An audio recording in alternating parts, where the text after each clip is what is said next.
Three places, three verses in the Quran, Allah subhanahu wa ta'ala makes a single statement. It's repeated in three different places in the Quran. It's a verse that should cause us to question our relationship with Allah.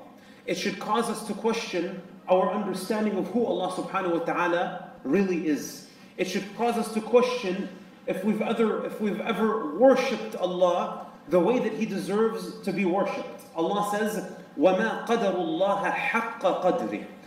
And they did not give the due estimation to Allah. They did not give the full esteem to who Allah subhanahu wa ta'ala really is. When we hear the name Allah stated, or when we think about Allah, what is it that comes to our minds? What do we think about? Do we have hope and fear and admiration and reverence? Or is it just like talking about any other subject? 3 times in the Quran. وَمَا قَدَرُ اللَّهَ حَقَّ قَدْرِهِ. They did not give the full esteem to Allah. They didn't glorify Allah the way that He deserves to be glorified. And that meaning applies to most of mankind. They might recognize God. They might recognize that this creation must have a creator. But they never reach the point where they truly understand who that creator is. And that brings us to reflect upon ourselves. In the first of those 3 ayat, Allah says, وَمَا قَدَرُ اللَّهَ حَقَّ قَدْرِهِ إِذْ قَالُوا مَا أَنزَلَ اللَّهُ عَلَى بَشَرٍ مِّن شَيْءٍ. And they did not give the due estimate of Allah when they said, Allah does not reveal anything to mankind. This verse was first revealed about Quraysh and about the Arabs. When the message came to them, they said, we do not believe that Allah can reveal something to one of the people, to somebody just like us. They didn't give that true estimate of who Allah is. They thought that Allah is weak. They thought that they had to call upon their lower gods and their idols and statues in order to reach Allah subhanahu wa ta'ala. They said, أَجَعَلَ الْآلِهَةَ إِلَهًا وَاحِدًا. Has He made all of the gods into one God? Is He telling us that we can call directly upon one God and abandon all of the lower gods? And until this very day, there are people who don't believe that Allah ever revealed anything to mankind. Although they might recognize a creator, they say that that creator is completely disattached, that He has nothing to do with the creation that He created. Allah subhanahu wa ta'ala says to us, مَا لَكُمْ لَا تَرْجُونَ لِلَّهِ وَقَارًا. What is wrong with you that you do not attribute due majesty to Allah? وَقَدْ خَلَقَكُمْ أَطْوَارًا. He is the one that created you in stages, one stage after another in your existence. أَلَمْ تَرَوْا كَيْفَ خَلَقَ اللَّهُ سَبْعَ سَمَاوَاتٍ طِبَاقًا. Have you not seen how Allah created 7 heavens, one above the other? وَجَعَلَ الْقَمَرَ فِيهِنَّ نُورًا وَجَعَلَ الشَّمْسَ سِرَاجًا. And He placed the moon as a light in it and the sun as a lamp. وَاللَّهُ أَنْبَتَكُم مِّنَ الْأَرْضِ نَبَاتًا. And He's the one that brought you forth from the earth, just like the plants come forth, just like the trees come forth. He brought you forth like that. ثُمَّ يُعِيدُكُمْ فِيهَا وَيُخْرِجُكُمْ إِخْرَاجًا. And then He will return you back to the earth that He brought you from. After a short period of time in this world, He will take you back to the earth that He brought you from. وَيُعِيدُ. And then He will bring you back to life once again. وَاللَّهُ جَعَلَ لَكُمُ الْأَرْضَ بِسَاطًا لِتَسْلُكُوا مِنْهَا سُبُلًا فِجَاجًا. And He is the one that spread the earth beneath your feet. He's the one that made the earth smooth so that you'd be able to live your life upon it, so that you can travel from one place to another. Allah is the one that provides all of the means. He is the one that provides the provision and the means that are necessary for life. He's the one that controls your sustenance. He's the one that opens those doors for you. And He's the one that will hold it back when He chooses. Jalla fi ula. Allah subhanahu wa ta'ala says, قُلْ أَرَأَيْتُمْ إِنْ جَعَلَ اللَّهُ عَلَيْكُمُ اللَّيْلَ سَرْمَدًا إِلَى يَوْمِ الْقِيَامَةِ. Do you not see? Say to them, do you not see that if Allah were to make it perpetual darkness, complete darkness in this world that lasted until the Day of Judgment, if the light was completely gone, مَنْ إِلَهٌ غَيْرُ اللَّهِ يَأْتِيكُمْ بِضِيَاءٍ أَفَلَا تَسْمَعُونَ. Which God other than Allah would bring light back again. Do you not listen and hear the reminder? وَعِنْدَهُ مَفَاتِحُ الْغَيْبِ لَا يَعْلَمُهَا إِلَّا هُ. And He has the keys to the unseen. The knowledge of the unseen is with Him. Nobody knows it but Him. وَيَعْلَمُ مَا فِي الْبَرِّ وَالْبَحْرِ. And He knows what happens on the land, and He knows everything that takes place in the sea. وَمَا تَسْقُطُ مِنْ وَرَقَةٍ إِلَّا يَعْلَمُهَا. And not a single leaf falls off of a single tree except that He knows it, except that it's recorded and accounted for with Allah. If you were to go outside on a windy day and stand next to just one tree and try to count the leaves and try to count the particles that fall off of one tree, you would have a very difficult time doing that. But Allah subhanahu wa ta'ala, with Him is the account of every single tree in His creation, every leaf and every particle that falls off of it, how it fell and where it will land is all accounted for with Allah subhanahu wa ta'ala. The Prophet Muhammad sallallahu alaihi wasallam, he said, إِنَّ اللَّهَ لَا يَنَامُ وَلَا يَنْبَغِي لَهُ أَنْ يَنَامُ يَخْفِضُ الْقِسْطَ وَيَرْفَعُ. He said, Allah subhanahu wa ta'ala, your Lord, does not sleep. And it's not befitting for Him that He would sleep. He is the one that brings down and raises the provision however He chooses. يُرْفَعُ إِلَيْهِ عَمَلُ اللَّيْلِ قَبْلَ عَمَلِ النَّهَارِ وَعَمَلُ النَّهَارِ قَبْلَ عَمَلِ اللَّيْلِ. The actions of the day, the actions of every single creature on this earth during the day are raised up to Allah before the nightfall. And all of the actions that takes place on earth during the night are raised up to Allah before the day break.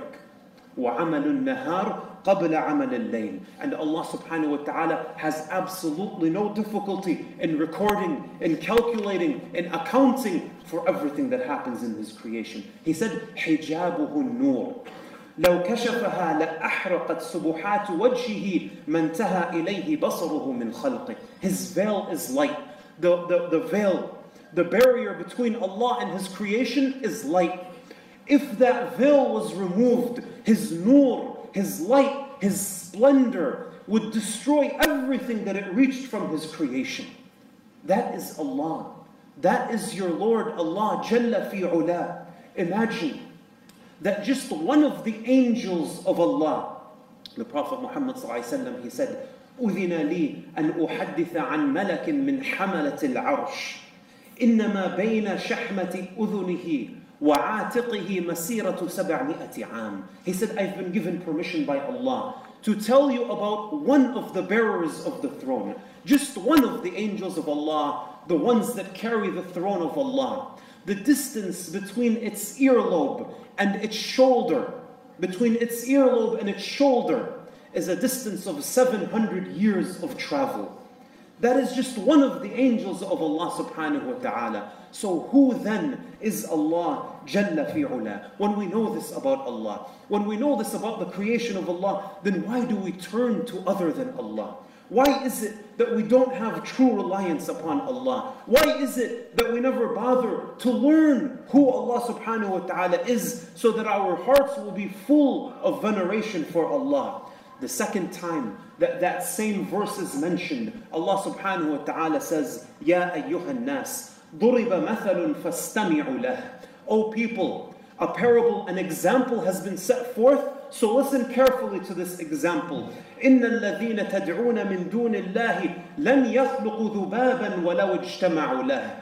Those that you call upon other than Allah will never create a fly. And even if they all came together to do it, all of the people of the earth, with the science and the technology that exists, with all of the knowledge that exists on this earth, if they brought it all together, they would not be able to create a fly. The most insignificant of Allah's creation, they would not be able to recreate that creation, even if all of them joined forces together. وَإِنْ يَسْلُبْهُمُ الذُّبَابُ شَيْئًا لَا يَسْتَنْقِذُوهُ مِنْهُ. And if that same fly were to take something from them, they would not be able to take it back from the fly. When flies are flying around and eating from the food or landing in the drink, is there anybody that can take something back from the fly?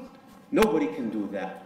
ضَعُفَ الطَّالِبُ وَالْمَطْلُوبُ. Allah says the one being called upon other than Allah and the caller himself are both weak. They are both in need of Allah. وَمَا قَدَرُ اللَّهَ حَقَّ قَدْرِهِ. And they have not given the due estimation of who Allah subhanahu wa ta'ala is, and that's why they turn to other than Allah. Even Muslims we find doing very strange things and writing symbols and characters and statements on papers and then wearing them in necklaces and dropping them in water and drinking that water, and they have belief, they have certainty that that spell, that magic, that charm, that talisman is going to protect them, and it's going to give them children, and it's going to correct their relationships, and it's going to correct their health, and they have certainty, so they do it religiously. However the magician or whoever the pious person tells them to do it, they'll do it exactly as he tells them. Why?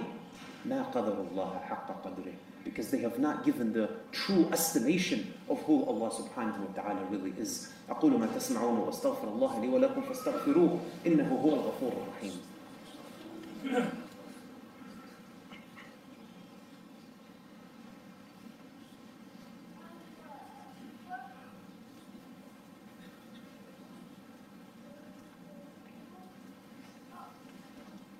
الحمد لله وكفاه والصلاة والسلام على نبيه المصطفى.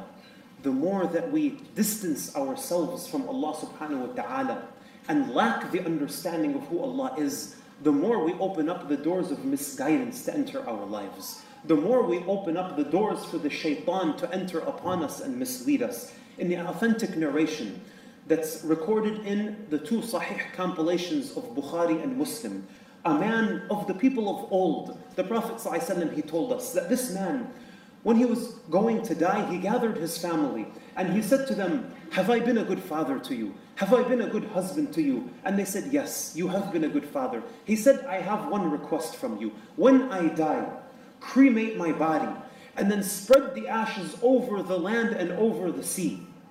Because if Allah were to get a hold of me, He would punish me with a punishment that He has not punished any of His creation before me. So his family carried out his wish. And when he died, they cremated him. And they spread his ashes over the land and over the sea. And then Allah subhanahu wa ta'ala ordered the earth to gather up what remained of him. And he finds himself standing in front of Allah all of a sudden on the day of judgment. And Allah says to him, مَا حَمَلَكَ عَلَى مَا فَعَلْتَ. What is it that caused you to do what you did? He says, مَا خَافَتَكَ يَا رَبِّ. He says, my fear of you, my Lord. My fear of you is what caused me to do that. He thought that cremating himself and spreading the ashes would not allow Allah to bring him back to life. He miscalculated who Allah subhanahu wa ta'ala really is, but he believed in Allah.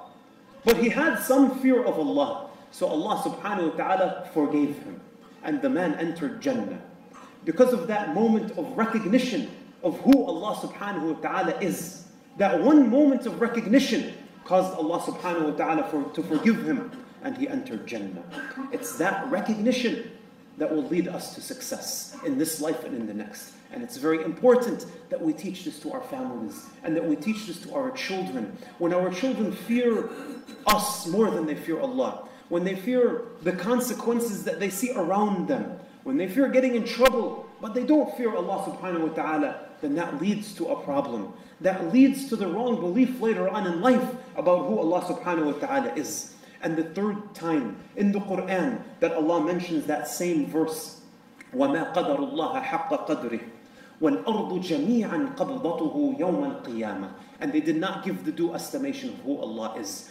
And the earth and everything in it will be in His grasp on the day of judgment. وَالسَّمَاوَاتُ مَطْوِيَّاتٌ بِيَمِينِهِ. And the heavens will be rolled up in His right. Subhanahu wa ta'ala amma yushrikun. Exalted is Allah, high above anything that they associate and partners with Him. Each one of us will be resurrected just like we were brought into this world and held account in front of Allah. If we don't correct our relationship with Allah, if we don't worship Allah the way He deserves to be worshipped, if we're not praying our prayers, if we're not making hajj, if we're not paying the zakat that's due on our wealth, if we're not abandoning the wealth that comes from the things that Allah has forbidden, then we are of those people that Allah says about, وَمَا قَدَرُ اللَّهَ حَقَّ قَدْرِهِ. They did not understand who Allah subhanahu wa ta'ala truly is. We ask Allah subhanahu wa ta'ala to make us of those who are grateful, and to give us the correct understanding of who He is, and to make us of those who worship Him the way that He deserves to be worshipped. Allahumma